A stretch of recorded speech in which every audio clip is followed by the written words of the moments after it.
If you had told me a year ago that my world would crumble because of two people I trusted the most, I wouldn't have believed you. My name is Emily, and for the longest time, I thought I had the perfect life.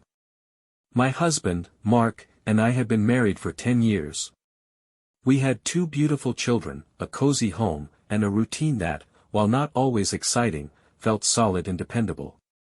My younger sister, Lily, had always been a part of our lives.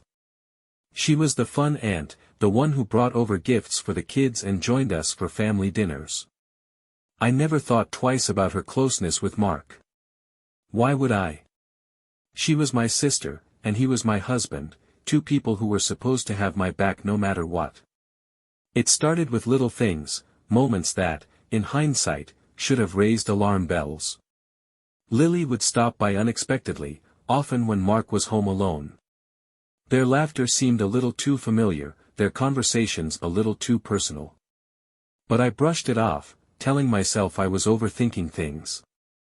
Mark loved me, and Lily would never betray me. Or so I thought.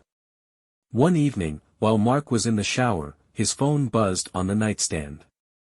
I wasn't the type to snoop, but something about the message caught my eye. It was from Lily, and it read, "I can't stop thinking about last night." My heart stopped. My hands shook as I opened the message thread, and what I found confirmed my worst fears. Their texts were explicit, filled with confessions of stolen moments and feelings that should never have existed between them. I felt like the ground had been ripped out from under me.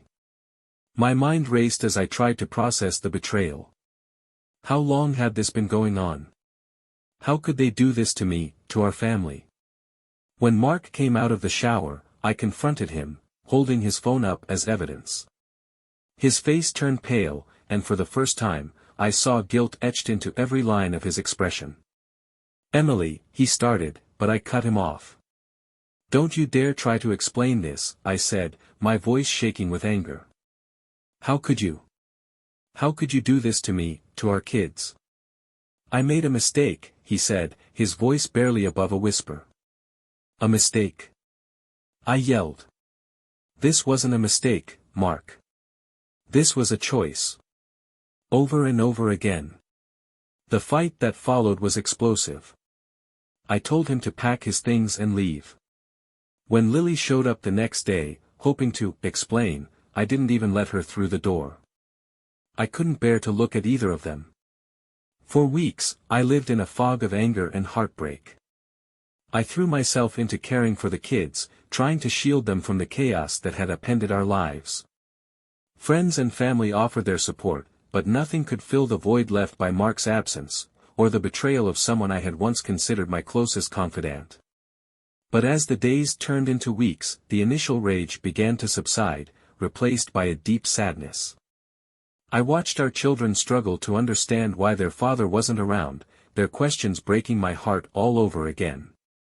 One evening, as I tucked them into bed, my youngest looked up at me with tear-filled eyes and said, "When is Daddy coming home?" The question haunted me. As much as I hated what Mark had done, I couldn't deny that he was a good father.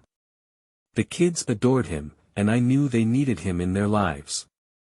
I started therapy, hoping to untangle the mess of emotions inside me. My therapist helped me see that forgiveness wasn't about letting Mark off the hook, it was about finding a way to move forward, for the sake of our family. It wasn't an easy decision, but I knew what I had to do. Forgiveness is often romanticized as a noble, almost spiritual act. But for me, it was raw and messy, a choice I had to make every single day despite the anger simmering beneath the surface. Deciding to forgive Mark wasn't about excusing what he'd done or pretending it didn't matter. It was about our children, about the family we'd built and the lives that depended on us holding it together, even if the seams were frayed. After weeks of silence, I called Mark. The conversation was stilted, heavy with unspoken pain. "We need to talk," I said, my voice steady but firm. "Emily," he began, his tone cautious, "I don't know what to say except that I'm sorry. For everything." "I'm not calling to hear apologies," I said. "I'm calling because the kids need their father, and as much as I hate what you've done, I can't let them suffer because of it." Mark was quiet for a long moment. "I want to be there for them," he said finally. "And for you, if you'll let me." The thought of letting him back into my life felt like swallowing broken glass, but I knew this wasn't about me. It was about two little boys who idolized their dad and didn't understand why he was suddenly gone.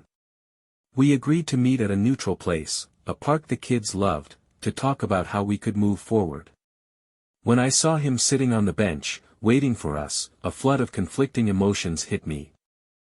Anger, sadness, nostalgia, and, to my surprise, a glimmer of hope.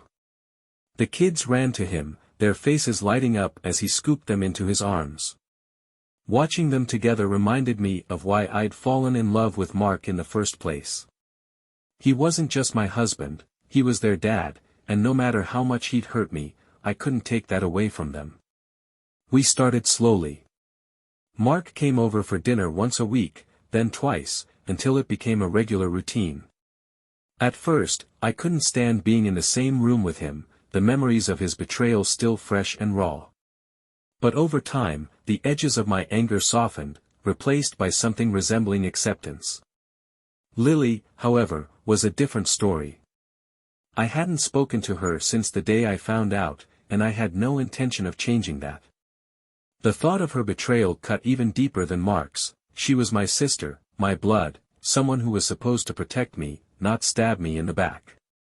One evening, as Mark helped the kids with their homework, I pulled him aside. "I need to know something," I said, my voice low. "What is it?" he asked, his expression wary. "Do you still have feelings for her?" The question hung in the air between us, heavy and sharp. Mark's face twisted with guilt. "No," he said finally. "It was a mistake, Emily. A terrible, selfish mistake. But it's over. It's been over." I wanted to believe him, and part of me did. But trust wasn't something that could be rebuilt overnight, it was fragile, like glass that had already been shattered once. My therapist encouraged me to focus on the progress we were making, however small it might seem. "Forgiveness doesn't mean forgetting," she said. "It means choosing to let go of the bitterness, one piece at a time." It wasn't easy. There were nights when I lay awake, replaying the betrayal in my mind and questioning whether I'd made the right decision. But then I'd think about our children, the way they smiled when Mark walked through the door, the joy in their voices when they called him Daddy, and I knew I couldn't give up. One night, after the kids were asleep, Mark and I sat on the couch, a silence stretching between us. "Thank you," he said quietly. "For what?" I asked, my tone more curt than I intended. "For giving me a chance to make this right," he said, his voice thick with emotion. "I'm not doing this for you," I said, meeting his gaze. "I'm doing it for them." "I know," he said. "But I want you to know that I'm here. For them, and for you, if you'll let me be." I didn't respond, but his words stayed with me. Over the next few months, we began to find a rhythm. Mark started attending therapy on his own, something he said he needed to do to understand why he'd made the choices he had. I respected that, even if I wasn't ready to join him in those sessions. Slowly, cautiously, we began to rebuild the life we'd nearly destroyed. It wasn't perfect, and there were days when the anger and hurt threatened to consume me. But we were trying, and for the first time in a long time, I felt a glimmer of hope that maybe, just maybe, we could find our way back to something whole. Rebuilding trust is like trying to piece together a shattered vase. Even when the pieces fit, the cracks remain, a reminder of what was broken. That's how it felt with Mark, like we were trying to create something new from the ruins of what once was, all while ignoring the jagged edges that could still cut deep. The kids were overjoyed to have him around more often, their laughter filling the house during game nights and family dinners. But for me, every smile, every shared memory was bittersweet. I couldn't fully let my guard down, couldn't stop replaying the betrayal in my mind. Therapy became my anchor.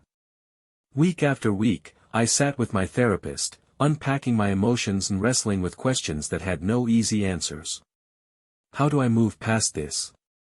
I asked one afternoon, my voice trembling. How do I trust him again when I can't even trust myself to make the right decisions? It's not about blind trust, she said gently. It's about rebuilding trust slowly, one step at a time. And it starts with communication, being honest about your fears, your doubts, and your expectations moving forward. So that's what I did. One evening, after the kids were asleep, I sat down with Mark at the kitchen table. I need to know something, I said, my voice steady despite the storm of emotions inside me. Anything, he said, his expression earnest. Why did it happen? I asked, meeting his gaze. What made you think it was okay to do what you did? Mark sighed, running a hand through his hair. I don't know if I'll ever have a good answer for that, he said. It wasn't about you, Emily. It was about me, about my own insecurities, my own selfishness. I took you for granted, and I made the worst mistake of my life because of it. His honesty was painful, but it was also what I needed to hear. For the first time, I felt like we were truly addressing the cracks in our marriage, not just glossing over them. As Mark worked to earn back my trust, I began to focus on myself, on rediscovering the parts of me that had been overshadowed by anger and heartbreak. I started journaling again, pouring my thoughts onto the page in a way that felt both cathartic and freeing. I reconnected with old friends, people who reminded me of the person I was before my life had been turned upside down. But no matter how much progress I made, one wound remained raw and unhealed, my relationship with Lily. I hadn't spoken to her since the day I found out about the affair, and I had no intention of changing that. But one afternoon, as I was folding laundry, my phone buzzed with a message from her. Emily, I know I'm the last person you want to hear from, but I need to say this. I'm sorry. I'm so sorry for what I did. If you ever want to talk, I'm here. I stared at the message, my emotions a whirlwind of anger, sadness, and confusion. Part of me wanted to delete it and move on, but another part of me, a quieter, more rational part, knew that ignoring it wouldn't make the pain go away. That evening, I showed the message to Mark. What do you think I should do? I asked, my voice uncertain. It's not my place to tell you how to handle this, he said. But if you're asking me, I think it's worth hearing her out. Not for her sake, but for yours. His words stayed with me, and after a sleepless night, I decided to call her. The conversation was tense and awkward, but Lily's remorse was palpable. I don't expect you to forgive me, she said, her voice breaking. I just needed you to know how sorry I am for everything.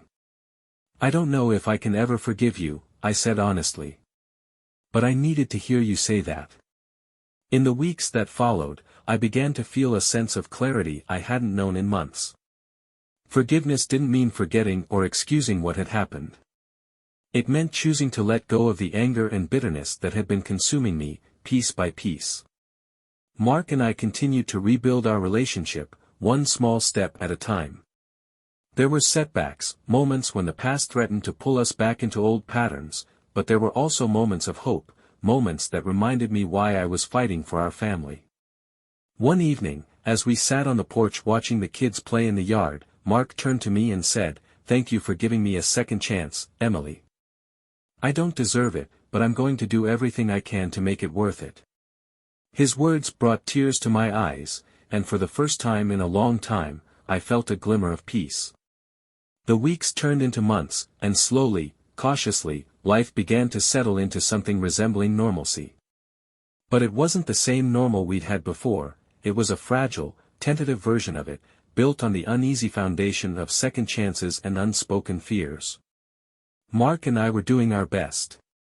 He made an effort to be more present, carving out time to help with the kids and to connect with me in ways that had felt impossible before. We started having weekly check-ins, moments where we would sit together and talk openly about our feelings, our frustrations, and our hopes for the future. It feels strange, doesn't it? I said during one of those conversations, sipping tea as we sat on the couch late one night. What does? Mark asked, his tone gentle. Talking like this. Being this honest with each other, I said. It's something we should have done a long time ago. Mark nodded, his expression thoughtful. I think we got too comfortable. We stopped trying. And that's on me, Emily. I let us drift apart, and I'll regret that for the rest of my life. It's not all on you, I said quietly. I could have spoken up too.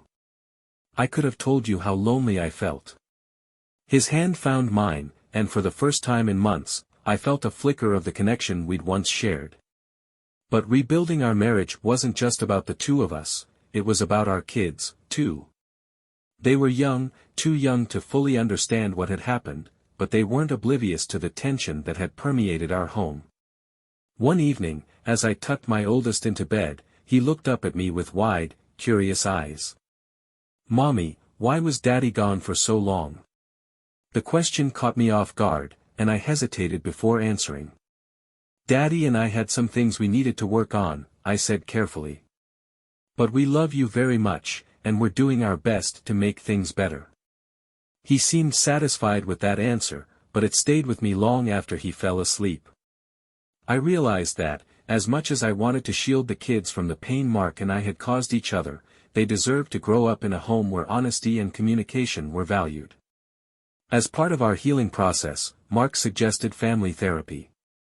At first, I was hesitant. The idea of sitting in a room and airing our struggles in front of a stranger felt daunting. But I knew it was the right thing to do. Our first session was awkward, with both of us tiptoeing around the deeper issues.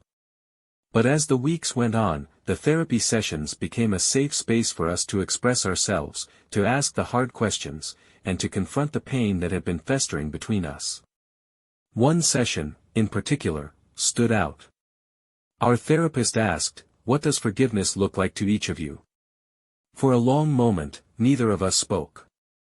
Finally, Mark said, "For me, it's about proving that I'm worthy of Emily's trust again. It's about showing her, every day, that I'm committed to our family." I swallowed hard, his words hitting me with an unexpected wave of emotion. "For me," I said slowly, "forgiveness is about letting go of the anger. It's about finding a way to move forward without constantly looking back." Our therapist nodded. "Forgiveness isn't a one-time act. It's a choice you make every day. And it's okay if that choice feels difficult sometimes." Outside of therapy, I continued to work on myself. I started journaling again, pouring my thoughts onto the page in a way that felt both cathartic and freeing.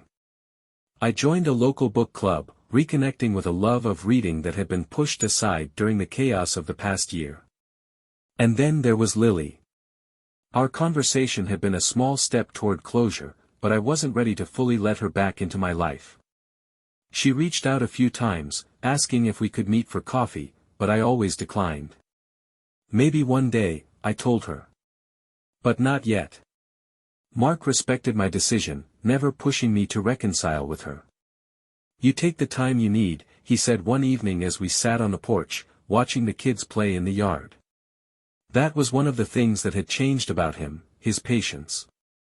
He no longer tried to rush things or sweep issues under the rug. He listened more, supported me in ways I hadn't realized I needed. One evening, as we sat together after the kids were asleep, he handed me a small envelope.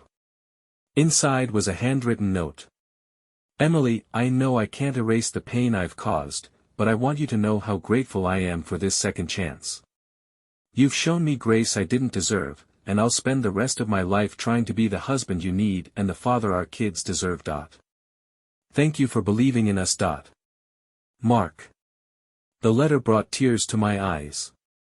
It wasn't a promise that everything would be perfect, it was an acknowledgement of the hard work we were doing and the hope that maybe, just maybe, we could build something stronger than what we'd had before. The quiet moments in the house began to feel less oppressive.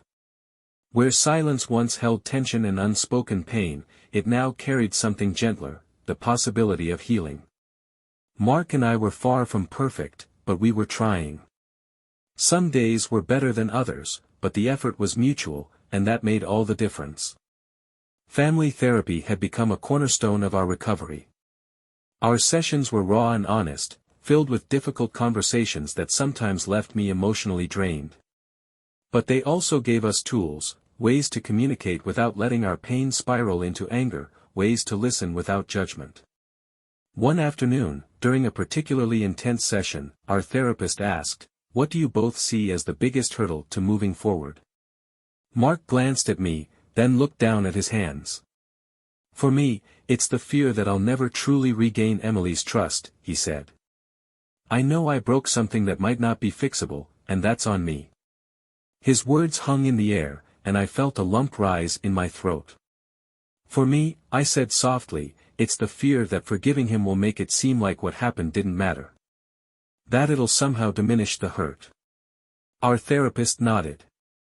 "Those fears are valid," she said. "But forgiveness isn't about erasing the past, it's about deciding how you'll let it shape your future. Trust and forgiveness are both processes, and it's okay for them to take time." Mark reached for my hand, and I let him take it. It was a small gesture, but it felt like a step forward.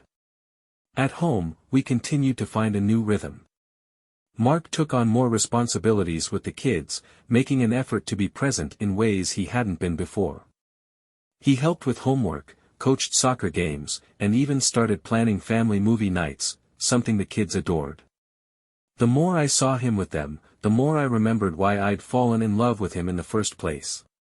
For all his flaws, Mark was a devoted father, and his love for our children was undeniable. But there were still moments when the past crept in, uninvited. One evening, as I was folding laundry, I found one of Lily's sweaters tucked in the back of a drawer. I hadn't realized it was still there, and the sight of it brought back a rush of emotions: anger, sadness, betrayal. I sat down on the bed, clutching the sweater as tears streamed down my face. No matter how much progress we made, the scars of what had happened would always be there, a reminder of the trust that had been broken. When Mark came home later that evening, he found me sitting in the living room, staring into space. "What's wrong?" he asked, concern etched on his face. "I found something of Lily's," I said, my voice shaky. "It just brought everything back." He sat down beside me, his expression pained. "I'm so sorry, Emily. I wish I could take it all back, but I can't. All I can do is keep showing you that I'm committed to us, to our family." "I know," I said, wiping my tears. "And I see that. But it's still hard sometimes." "It's hard for me too," he admitted. "Every time I look at you, I'm reminded of what I almost lost. And it scares the hell out of me." His vulnerability caught me off guard, but it also reminded me that we were in this together. The road to healing wasn't a straight line, but we were walking it side by side. As the weeks went on, I began to notice small changes in myself. I started to feel lighter, less burdened by the weight of my anger and pain. I found joy in little things: baking cookies with the kids, going for walks in the park, laughing at Mark's terrible dad jokes. One evening, as we sat around the dinner table, my youngest looked up and said, "I like it when we're all together like this." His words brought tears to my eyes, and I realized that, for all the challenges we'd faced, we were still a family. We were still whole, even if we were a little bruised around the edges. Later that night, as Mark and I sat on the porch watching the stars, he turned to me and said, "Do you think we'll ever get back to where we were?" "I don't know," I said honestly. "But maybe that's not the goal. Maybe it's about building something new, something stronger." He nodded, a small smile playing at his lips. "I like that idea." For the first time in a long time, I felt hopeful, not just for us, but for the future we were creating together. Time passed, and while the wounds from the betrayal hadn't completely healed, they no longer felt raw. Mark and I had settled into a new normal, one that was far from perfect but filled with small victories that gave me hope. Our family therapy sessions continued to be a cornerstone of our progress. One week, our therapist asked us to write letters to each other, not about the past, but about what we envisioned for the future. That evening, after the kids were asleep, Mark handed me his letter. I don't know if it's any good, he said, his voice tinged with uncertainty. I unfolded the paper and began to read. Emily, I know I can't erase the pain I caused, and I won't pretend that I deserve the forgiveness you've given me. But I want you to know that I see you, your strength, your resilience, your capacity for love, and it inspires me every day. My hope for our future is that we continue to grow together, not as the people we were before, but as the people we're becoming. Thank you for believing in us, even when I didn't believe in myself. Tears filled my eyes as I finished reading. It wasn't just the words, it was the sincerity behind them, the understanding that rebuilding our relationship was as much about the future as it was about reconciling the past. I don't know what to say, I said, looking up at him. You don't have to say anything, he replied. I just wanted you to know how I feel. I handed him my own letter, nervous about his reaction. Mark, there was a time when I didn't think I could ever look at you without feeling the weight of what happened. But over the past few months, I've seen you fight for our family in a way I never thought possible. My hope for our future is that we continue to choose each other every day, even when it's hard. I don't know where this road will take us, but I'm willing to walk it with you. Mark's eyes glistened as he read the letter, and when he looked at me, his expression was one of quiet gratitude. We're going to be okay, he said softly. For the first time, I believed him. Our life wasn't without its challenges. There were moments when old insecurities crept in, moments when the memories of the betrayal resurfaced in unexpected ways. But we had learned how to navigate those moments, how to talk through them instead of letting them fester. One afternoon, while sorting through a box of old family photos, I came across a picture of Lily holding my youngest son as a baby. The sight of it stirred a mix of emotions, anger, sadness, and a longing for the bond we'd once shared. I decided to call her. Emily, she said, her voice tentative. I wasn't expecting to hear from you. I've been doing a lot of thinking, I said, my tone measured. And while I don't know if I can ever fully forgive you, I think it's time to at least start trying. Her relief was palpable. Thank you, she said, her voice breaking. I know I don't deserve it, but thank you. We agreed to meet for coffee the following week. It was an awkward, emotional encounter, but it felt like the first step toward closure. I didn't know if we could ever rebuild our relationship, but I was willing to take it one day at a time. At home, Mark continued to show me every day that he was committed to our family. He surprised me with little gestures, leaving notes in my purse, planning date nights, and making sure I felt valued in ways I hadn't before. One evening, as we sat on the porch watching the sunset, he turned to me and said, I've been thinking about something. What is it? I asked. I want us to renew our vows, he said, his tone serious. Not to erase the past, but to celebrate the future we're building. His words caught me off guard, but they also filled me with a sense of hope. I'd like that, I said, smiling. In the weeks that followed, we began planning a small ceremony, just us, the kids, and a few close friends. It wasn't about grand gestures or elaborate decorations, it was about reaffirming our commitment to each other and to the family we'd worked so hard to rebuild. The day of the ceremony, as we stood in the backyard with our children by our side, I felt a sense of peace I hadn't known in years. Mark looked at me with a mixture of love and determination, and for the first time, I felt like we were truly on the same page. I promise to choose you every day, he said, his voice steady. To be the husband and father you deserve, and to never take for granted the second chance you've given me. When it was my turn, I took a deep breath and said, I promise to let go of the past, to trust in the future, and to believe in the love that's brought us here. As we exchanged rings, I glanced at the kids, who were beaming with excitement. In that moment, I realized that forgiveness wasn't just about us, it was about them, about giving them a home filled with love and stability. The journey wasn't over, and it never would be. But as we stood there, surrounded by the people who mattered most, I felt a sense of hope I hadn't known in years. We weren't perfect, and we never would be. But we were trying, and for now, that was enough. The weeks after our vow renewal felt like a turning point. For the first time in years, our home felt like a place of peace rather than tension. The ceremony wasn't a magical fix, it didn't erase the hurt or rewrite the past, but it gave us a foundation to build on, a shared commitment to moving forward. Mark and I had found a new rhythm. Our weekly check-ins became something we both looked forward to, moments where we could be honest and vulnerable without fear of judgment. He continued to show me, in both big and small ways, that he was committed to our family. One evening, after a particularly long day, I found a note on my nightstand.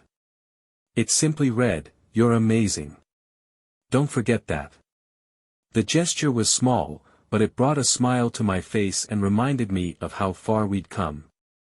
The kids seemed happier too. They thrived in the stability we'd worked so hard to create, their laughter filling the house during game nights and backyard soccer matches.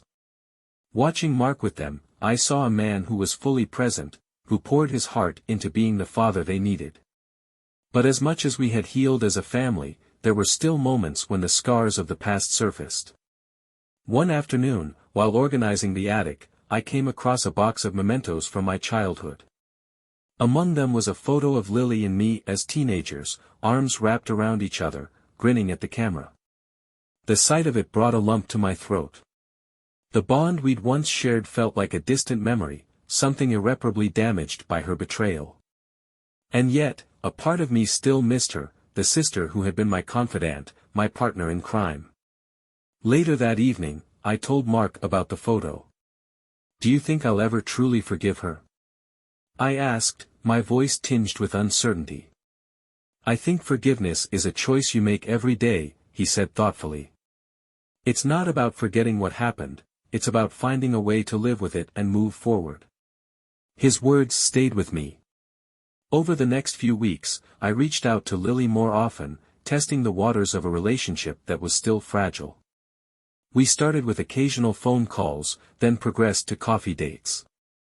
It wasn't easy, and there were moments when the hurt bubbled to the surface, but I began to see glimpses of the sister I'd once loved.